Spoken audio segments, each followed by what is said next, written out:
In previous talks this week, we looked first at the command of Jesus and then at the example of Paul.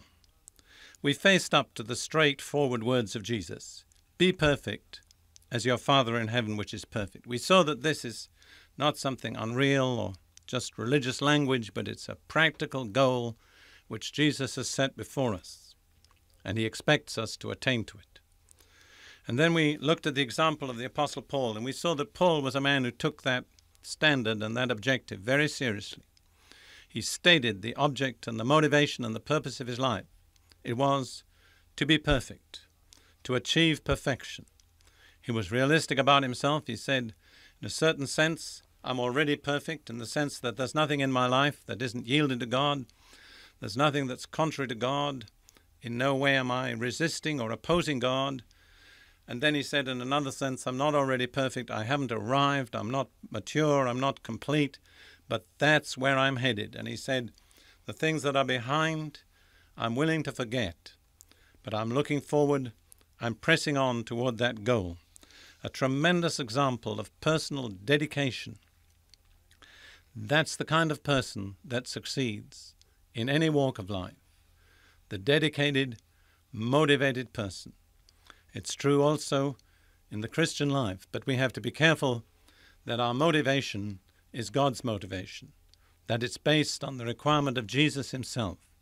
Be perfect, as your Father which is in heaven is perfect.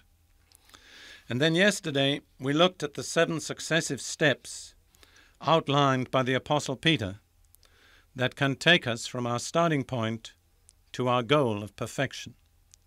See, Peter doesn't just make the statement of what's required, but he very clearly sets before us 7 successive steps by which we can attain to this goal. It's good he breaks it down. He doesn't face us with one vast leap by which we have to attain, or one tremendously high step that we have to take, but he breaks it down to a number of successive steps, and so makes the goal attainable for us. This is what Peter says in 2 Peter 1, verses 5 through 7. For this very reason, make every effort to add to your faith goodness, and to goodness knowledge, and to knowledge self-control, and to self-control perseverance, and to perseverance godliness, and to godliness brotherly kindness, and to brotherly kindness love. So there are the 7 successive practical steps. We start from faith. To faith we add goodness, to goodness knowledge, to knowledge self-control, to self-control perseverance, to perseverance godliness, to godliness brotherly kindness, and to brotherly kindness love. You see, the goal, the ultimate, is love. Yesterday I emphasized in particular that the starting point must be faith, and that for this there is no alternative. There's no other point from which we can begin except the point of faith. Hebrews 11:6 tells us, without faith it is impossible to please God. When we come to God, we must believe 2 things, that he is, and that he's a rewarder of those who earnestly seek him. In other words, we have to believe in God to the extent that if we do what God tells us, we believe he'll achieve for us what he has promised. That's the initial starting point. We have to have faith in God's goodness, his faithfulness, his wisdom, and his power. This faith is not primarily doctrinal or theoretical, but it's a personal commitment to God which allows him to do whatever he wants in our lives. So that's the basis, the starting point, faith. Today we're going to look at the first upward step, which is goodness. Looking again for a moment in verse 5 of 2 Peter chapter 1. For this very reason, make every effort to add to your faith goodness. Notice Peter says make every effort. It's something that's going to take our attention. It's going to have to be priority number 1 in our personal development that we take these steps. So then the first upward step is goodness. Now some of the other translations use the word excellence. And it's important to get the right picture of what is meant here by goodness. In the Greek of the New Testament, the word used is arete, which is a word with a long history and many associations in the Greek language. And in essence, I think the best translation is excellence. And it's excellence in any area in which you find yourself doing something. For instance, the arete of a horse is to run fast. That's what you expect of a horse, to run fast. So it's not simply moral goodness. In a certain sense, it's efficiency. It's doing whatever you do right.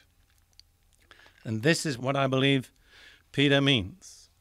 The key to it is that you apply your faith. You don't merely have faith and say, I'm a believer, but you make your faith work wherever you are, in what area of life you find yourself, whatever calling or vocation. You make it plain to people to whom you testify that you're a believer, that your faith is doing things for you which you could not do for yourself. See, James says in his epistle, chapter 2, verse 17, faith by itself, if it is not accompanied by action, is dead. I'm afraid there's an awful lot of dead faith in the church. Faith that's just words. People testify, but they don't produce. What Peter is saying is, add to your faith excellence. Make your faith work. Show people that it produces results that are worth having. And I'm going to take some very simple practical examples of this in various areas of life that are familiar to us. Talking about achieving excellence out of our faith, I'm going to take 3 simple examples from everyday life. The example of the teacher, the housewife, the young person. For 5 years in East Africa, I was principal of a college for training teachers. It was a Christian college, and our primary motive was to make good Christians out of those teachers. And I praise God as I look back that many of them came to know Jesus Christ in a personal way. But their reaction was often what I would consider illogical. They would say, in effect, now I've become a Christian, you're going to treat me differently. You're going to expect less of me. You'll let me get away with things I didn't get away with before. And I would have to say to them, don't imagine that for a moment. If you could be any kind of a teacher before you were a Christian, after you've become a Christian, you ought to be at least twice as good a teacher. If you could do it without the help of God, without prayer, without the wisdom God can give you, how much better you should be as a teacher when you have all that help from God. So don't lower the standard, raise the standard. In fact, I would say to them, I'm not really convinced that you're a Christian until you begin to produce excellence in your job. Or let's consider the example of a housewife, something that is perhaps a little bit looked down on in our contemporary culture, but the truth of the matter is we need housewives. And I've noticed sometimes with Christian women that when they have a real experience with the Lord, they tend to get super spiritual. Their life is given up to prayer meetings, reading spiritual books, listening to spiritual tapes, and sometimes they're my tapes. Well, I'm all in favor of listening to my tapes, but I want to tell you that if your husband isn't a believer and you approach him on that basis, he's probably going to stay an unbeliever because he doesn't want to go to bed at night with the sound of Derek Prince's voice in his ears if he isn't a believer. He wants to see that you're a better housewife than you ever were before, that you cook better, that you keep the house cleaner, that you take better care of him. And when he sees that, believe me, sooner or later he's going to want to know what made the change in you. Then you'll have an opportunity to tell him about your faith in Jesus, and he'll believe you because he's seen the evidence, you see? So we've got to show people the evidence in excellence. The third example I would just mention is that of a young person, say a teenager or a college student. She's had a wonderful dramatic encounter with Jesus Christ. One of the first tests of its reality will be the relationship of that young person to his parents. And many young people, even though they have a confession of faith in Jesus, have never adjusted or set right their relationship to their parents.